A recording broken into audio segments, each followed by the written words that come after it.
Okay. So we kind of have to give two stories because we first met uh, at a game night in her apartment that her roommates were throwing, and her roommates were friends with guys that I was friends with. So it's kind of like a girls group and a guys group coming together for a thing. And that was my first time meeting her. Did not remember her after that night.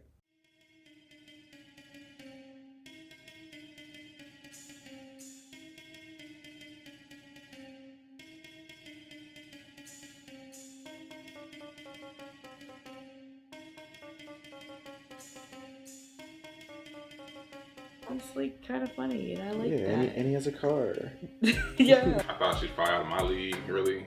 It was something that said, "Do not mess with him. Like, don't like." It, and I remember, I think out of my mouth, I was just like, "I don't want to hurt your feelings. Like, you're nice. I think we still swap numbers, but something in me was like, I don't want to hurt him."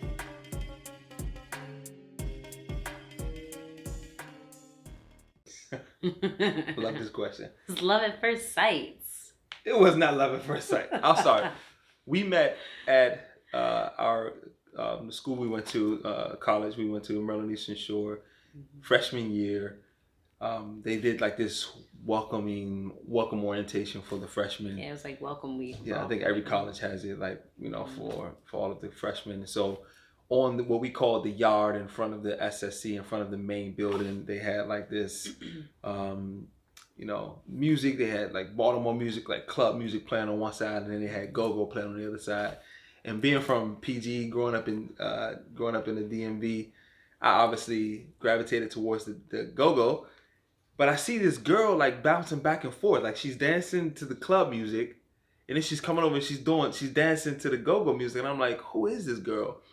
And she caught my eye, and I was like, she's cute, she's athletic, obviously, but she also seems to like know how to party. So I was like, I need to introduce myself.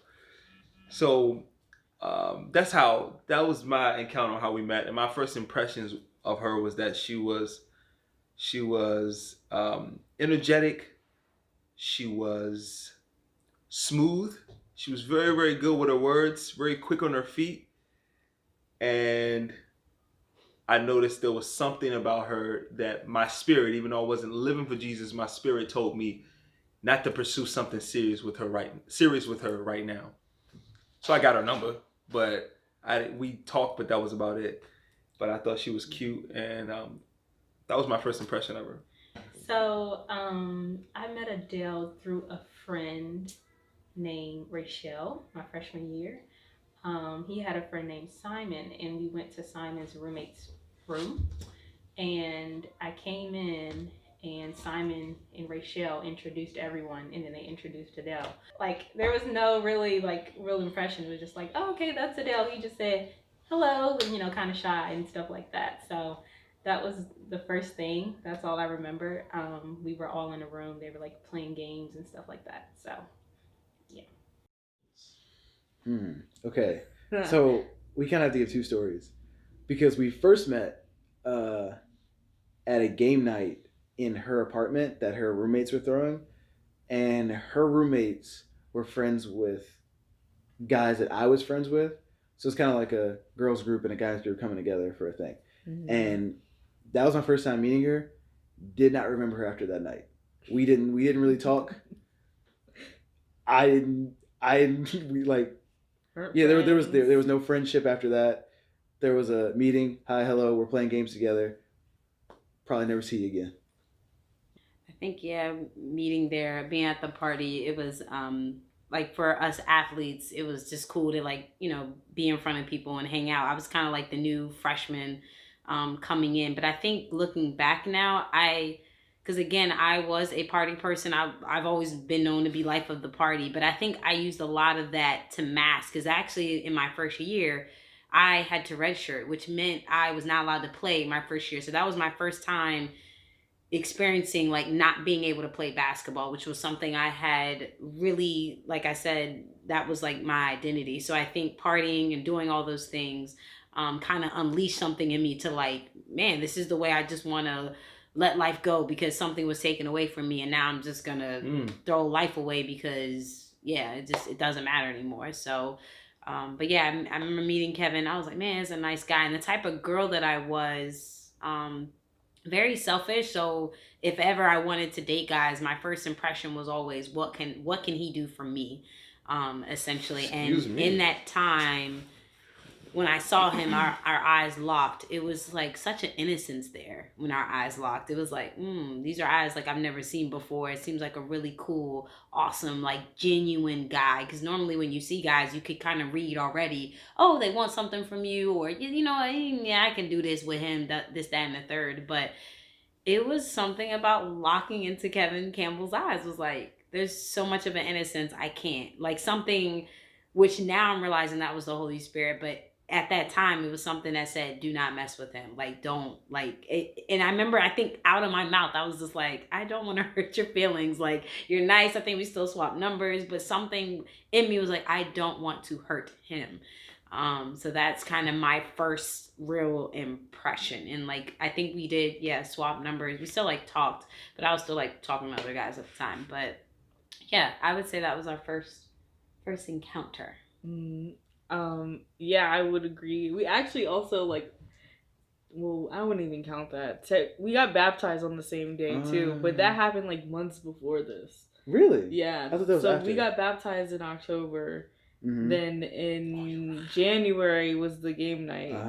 And yeah, like we didn't really, we only interacted for the same fact that we were in the same room, but we did not talk to each other really at all. Right. And like I only remembered he was there because like we played games together, so I remembered like his name, and I kept saying his name, which made me feel weird, but I just kept saying, Jarrell, you're so funny, blah blah blah. Like we were not friends, like so, and then obviously we weren't friends because we didn't really talk afterwards. Yeah, I vaguely remember that.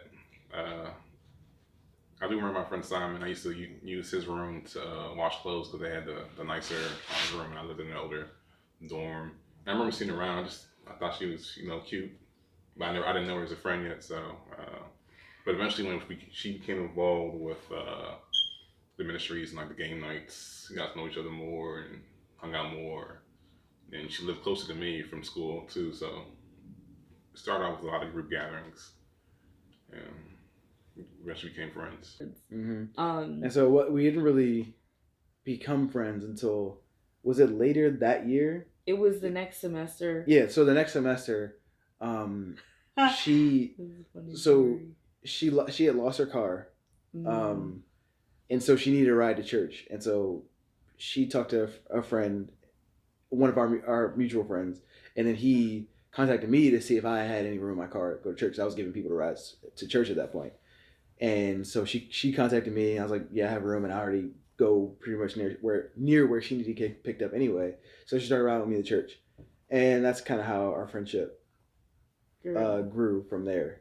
It was like just rides to church, rides to and from church. Yeah, it was more so that. It was more so he would be like a really cool friend. Because even outside of that, again, being an athlete, especially as a female athlete, you kind of take on this like, man, guys can really be friends. And not like, oh, guys have cooties or guys are just only seen that like maybe they can be potential boyfriends. In that kind of world, it was like, no, we have guys who are just really cool friends. And I think that's kind of how I saw Kevin, but never in like this romantic, like, oh, that's, man, this could be somebody potentially I could be with. Because I think, just the word how it talks about, just my eyes were so filled with lust, but something about with him, it was like just seeing something so pure, and it was like I can't do anything with him. So I think for every other guy, it was just like lust, but with him, it was just like, don't touch that, don't even worry about that. And like I would always sit in the front seat, not necessarily because I like the front seat, but because usually I think the first time the back was just full, so I just sat in the front seat, and Drill and I just started talking and like interacting from there. So and then it kind of became my thing. I just sat in the front seat and we talked, and that's how really we became like friends and realized we had things in common. With those car rides to and from church. Yeah. And it's funny because for me it was different. I absolutely saw her as a potential like future romantic thing. Oh, thank you. Yeah, but I didn't feel like it was the time for it. So whatever she was going through at that time, I think that's what made me reticent about moving forward with her. But I felt like in my mind, I had an idea of what I wanted in a future spouse or a future girlfriend, and she kind of fit that. Like, she was athletic, she was cute, she was fiery. I've always been attracted to like fiery, because I'm more late. I'm more of the ice. She's more of the fire. So I saw that and I was like, huh. But yeah, so I absolutely saw her as a romantic, a possible romantic, someone that I would pursue romantically. I just thought he was quiet and shy. Very laid back though, like somebody I can probably just talk to as a friend. I just thought he was like, I was like, okay, he's really shy. Why is he in the corner? Because he was just in the corner, like, I don't know, playing a game or whatever. And I'm like, why is he in the corner? He's the only one in the corner. So I just thought he was shy. So yeah, not at all. Surprisingly, I think at that time I wasn't saved, and so my mindset was somewhere else. So I wasn't focused on the right things, let alone a husband. So no. I think it was just kind of like to get to know her, because I wanted to fill her out. I mean, I didn't know anything about her, so I wanted to just kind of get to know her. But I knew that it wouldn't become anything serious at that time. So we would just talk, just small casual talk, having conversations about likes and dislikes. Yeah, and I think just flirting back and forth, like nothing. More flirting. I was definitely flirting, but nothing like too serious. I think because I was so, like the movie Love and Basketball, for some reason I believed in this, that would now narrate my love story. Like, so and to me, it was like, well, it can't be Kevin because he's not like on a basketball team. He's not. So it's like, this can't be this guy. Can't be this guy. So I just believed in that, fantasy, and created that world that's Love and Basketball. That was going to be my story, essentially, when it came to love. So. I'll say I wasn't really thinking about marriage at the time. I mean, I just thought, she's really beautiful. I thought she's probably out of my league, really. So I just thought she was a cool person, and I just thought that was gonna be that at that time. There was no interest in pursuing a relationship. Not the first. When we first met, it was months down the line after we'd already been together, been friends for a while. It was like, huh. I would say what about her? I will say maybe after like 2 months of being friends, I kind of had a crush on him already. I would admit that, and I admit that to Drew. That I did already kind of have a crush on him. But that was, I would say, 2 months, not after the game night, but after the rise to church, was when I was like, he's like kind of funny, and I like that. And he has a car. Yeah, and he can take me all the places in Salisbury because very few people had a car. No, I really liked his personality. Stop making yourself choke. I don't know. I think that's a really good question. I don't know if I was necessarily thinking intentionally about planting a seed as much as it was, I like her, she's cute, I want to get to know her, even though I felt a check in my spirit to do anything beyond that. So I think it was just kind of just get to know her, see what she's about, see what she likes, see what her story is. But most of what I was getting from her when we were talking was just kind of like, all right, I understood that she was really good with her words, she was really slick, but that also she had been pretty flirtatious with other people. Like, cause she just knew the right response all the time. Like I would say, so what you doing on that? Whatever you doing. Like I was just like, how do you? I mean, it was just like she didn't even try. She just knew what to say. I was like, man, she's like a professional flirter. Like some people they just know how to flirt. And I was just genuinely like, all right, I had never been in a serious relationship, so I think that. I mean, all the relationships. I mean, high school. If you count high school, there's really not a whole lot of serious relationships that happen in high school. So I felt like, I was just kind of like trying to get to know her really more or less and see where it went from there.